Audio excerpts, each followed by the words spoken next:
Hi, I'm Maria. I'm a successful real estate agent, and I've always been good at seeing value, not just in houses, but in relationships too. My husband, Tom, and I were lucky to inherit a beautiful vacation home by the lake. It was quiet, peaceful, and the perfect escape from busy city life and, to be honest, from my in-laws.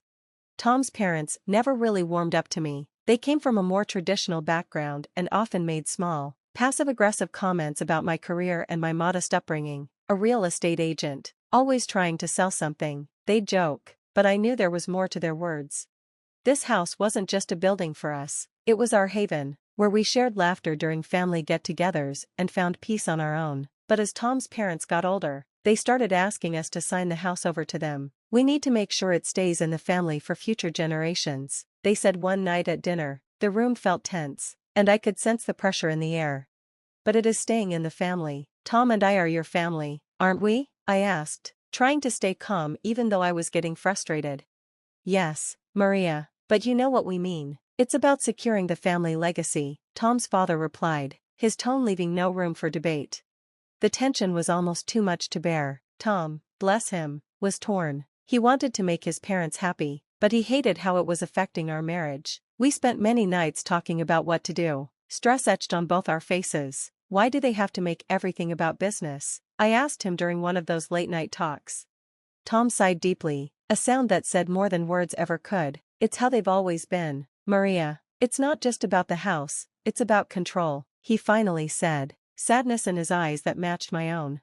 It wasn't just what they said, it was how they acted. Every time they visited the house, it felt like a game. They would drop hints about the future of the property. During one particularly blunt conversation, Tom's mom said, "You two don't need such a big place. Think about the family, think about your brothers." Her words hurt. It wasn't just that she implied we didn't deserve the house, it was that she seemed to be saying we weren't enough of a family ourselves to keep it. That's not fair, I found myself saying. We love this home just as much as you do. Why isn't that enough? It was clear now that this wasn't just about a house, it was about respect, boundaries, and where family loyalty ends and personal independence begins. Look at this, David, I said, showing him emails between Tom and his parents. They've been planning this for months, trying to pressure me into signing over the deed. You're kidding me, David replied, shocked. That's low, even for them. So, what's your plan? I don't know yet. I'm so angry, I can't even think straight, I admitted. Okay, let's not rush. There are ways to handle this, Maria, ways to make sure you stay in control. Have you thought about selling the house? Just end it all and sell it to someone else. Can I do that without Tom agreeing? I asked. If both your names are on the deed, you'd both need to sign off on a sale, but maybe it's time Tom realizes what his parents' manipulations are costing him. You think he'd go for it? It might be the wake-up call he needs. Otherwise, you'll keep being painted as the villain in their story. That evening, back at home, I couldn't shake the cold feeling of betrayal. It felt like it was seeping into our home, our supposed safe place. When Tom came home, I confronted him. You and your parents have been planning behind my back. How could you, Tom? It's not like that, Maria, he replied. They're just worried about the future, about stability. Stability or control? This is our home, Tom, our future. Why am I only hearing about this now? I was going to talk to you, I swear. They just have a way of pushing until I give in. And what if I don't give in, Tom? What then? Your parents gave me an ultimatum today. Sign over the house by the end of the month or face the consequences. What consequences? Tom asked, startled. I don't know, they didn't say, I replied. They didn't what, Tom? Are they threatening to cut us off? To come between us? I don't know, Maria, I just know they're serious. The next day, I met with David again, feeling the weight of the ultimatum pressing on me. Your in-laws are playing dirty, that's obvious. If you sell, you can avoid their threats altogether. Let's weigh the pros and cons. This is about more than just a property, this is about your independence. You're right, I sighed, but I hate that it's come to this. It feels like I'm being pushed out of my own life. That's why you need to take control again, David said. Maybe it's time to show Tom and his parents that you won't be bulldozed. That evening, Tom tried to patch things up, but the gap between us had grown, strained by the secrets and scheming. Maria, please, he said, let's just talk. We can find a way to make everyone happy. Can we, Tom? Because it seems like your parents' happiness comes at the cost of mine. It's not like that, he insisted. They just want what's best for all of us. And what about what I want? Doesn't that matter? I asked. You know it does, he said, frustrated, but they're my parents. We can't work something out like this, Tom. This is our life, not a business negotiation. I need to think about what's best for me too. Maybe David is right. Maybe selling the house is the only way to take back control. Sell? Maria, you can't be serious. I've never been more serious, Tom. I won't be backed into a corner, not by your parents, not by anyone. Maria, please. No, Tom, it's time I made a decision that's right for me, I said, my voice steady. I'm going to think about all my options and do what's best for me. I hope you can understand that. As Tom stood there, stunned, I felt a mix of fear and determination brewing inside me. The future was uncertain, but one thing was clear, I wasn't going to be anyone's pawn anymore.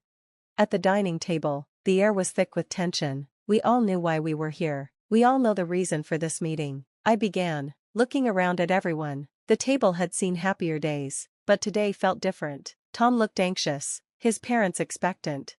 Before I could continue, Tom's father spoke up. Before we proceed, we want to make sure this transition goes smoothly for everyone.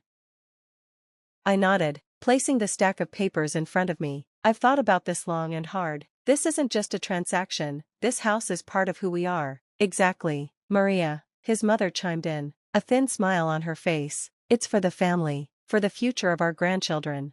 I glanced at Tom, who was staring at the table. Tom, do you have anything you want to say before we continue? He shifted uncomfortably. I just want what's best for us, for our family. And what is best, Tom? I asked softly. He hesitated. I think keeping the house and the family is the right thing to do. It's what my parents want. Taking a deep breath, I leaned forward. Well, there's been a change of plans. Tom's father frowned. What are you talking about, Maria? The house, I said, my voice calm but firm. It's already been sold.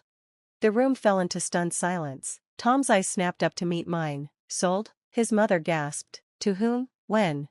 To a charitable organization. They plan to turn it into a retreat for underprivileged families, I said, sliding the proof of sale across the table. Tom's father's voice rose. How could you do this without telling us? I had my reasons, I replied firmly. This house was as much mine as it was Tom's. I couldn't let it be used as a tool for manipulation any longer. We never, his mother began, her face flushed. Please, I cut her off. I've seen the emails, the plans. I felt the pressure. This was the only way I knew to protect what was ours, what was mine. Tom looked torn, his voice pained. Maria, why didn't you talk to me about this? I wanted to, but every time we spoke, it felt like your parents' wishes came first. Just then, the doorbell rang. I stood to answer it, letting in Miss Johnson, the representative from the charity. She entered with a calm presence. Good afternoon. I'm here to discuss the future of the property, she said, extending her hand to Tom's parents. Tom murmured, still in shock. We had no idea it would come to this. Miss Johnson smiled warmly. We plan to honor the spirit of this home. Families in need will find peace here, just as you did. I hope you can see the good in that. Tom's mother looked between me and Miss Johnson, her sharp demeanor softening slightly. And our son, our family. I believe this is a new beginning for all of us, I replied, a mix of relief and defiance in my voice, one where we respect each other's decisions and boundaries. Tom stood and came to my side. I need to think about all this. Maria, can we talk? Of course, I said, hoping this crisis could finally begin to heal the rift between us. As Miss Johnson explained the charity's plans for the home, I caught Tom's eye. There was a flicker of understanding, maybe even gratitude. It felt like the first step toward healing.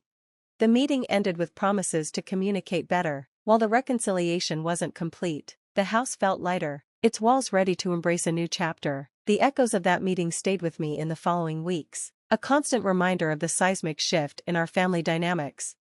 As I faced the backlash from Tom's parents and their circle, Tom became my greatest support. One evening, while we sat among boxes in the old vacation home, packing up memories, Tom broke the silence. This isn't just about the house anymore, is it? No, I replied, sealing another box with tape. It's about setting boundaries, Tom. It's about respect. Tom sighed, the weight of everything finally sinking in. You were right, Maria. My parents, they went too far. I see that now. The realization wasn't easy for Tom. His loyalty to his parents clashed with his love for me, but the support he showed by standing by my side through the storm marked the start of a new chapter for us. In the weeks that followed, Tom's parents had to face the consequences of their actions. Word of their scheming and the sale of the house became public, damaging their reputation. Humiliated by their own greed and the judgment of others, they were forced to retreat, dealing with their shame in private. As I look back on everything, the challenges we faced and the victories we achieved, I understand the importance of standing firm in one's values. Selling the vacation home, while filled with conflict, was necessary for us to reclaim our independence and redefine our lives on our own terms. Thank you for following my story. Remember, standing up for yourself isn't just about asserting your rights, but also about choosing your own path and valuing your self-worth. Here's to new beginnings and personal victories. How would you handle toxic family pressures while keeping your boundaries strong? Feel free to share your thoughts below, and don't forget to like and subscribe for more stories of life, struggle, and triumph.